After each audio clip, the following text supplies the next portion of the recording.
In a world full of mass production, now is the time to look back on what we previously called waste and turn it into something new and beautiful.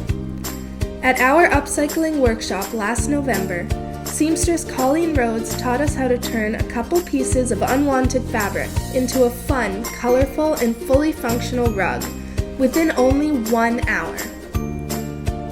Follow along as I illustrate the process from start to finish. First, a ruler is used to make a mark every 2 inches across the longest side of each piece of fabric. Fabric scissors are used to make a 2-inch cut at each mark. At each cut, the fabric is ripped apart and tears evenly all the way across the sheet. The process is repeated until each sheet is ripped into even strips.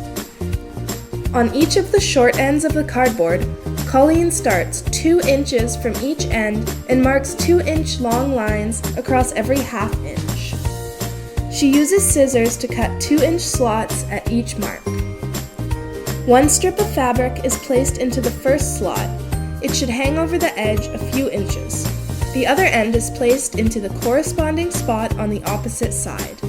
This process is repeated for each strip across the cardboard. We keep going until the cardboard is full.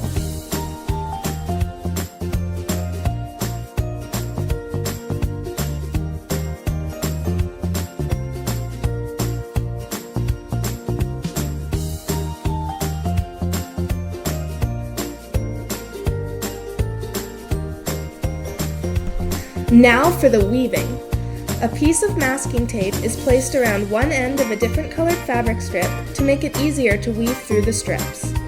Colleen begins to weave the strip under and over each group until she gets to the other side.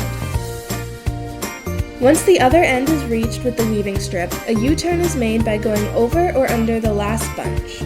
The weaving process is repeated until it is about 2 inches from the cardboard slots on the other end of the rug. Once at the end of your weaving strip, a new strip is joined to the existing one. A slot is cut into the end of the weaving strip and the beginning of a new strip. Colleen pulled 1 inch or 2 of the new strip through the slot on the existing strip. She passed the tail end of the new slip through the slot and pulled tight. Now, just like magic, she has a longer strip. This step is repeated each time she needs to extend the weaving strip. To finish the ends, a U-turn is made around the last bunch where the weaving ended, and the weaving strip is threaded down through the first exposed section of the last row of weaving. Pull tight. This is continued until the end is reached and the weaving strips are tied onto one of the strips in the last group. This is repeated on the opposite end. We're almost done. Colleen now trims each end of the rug.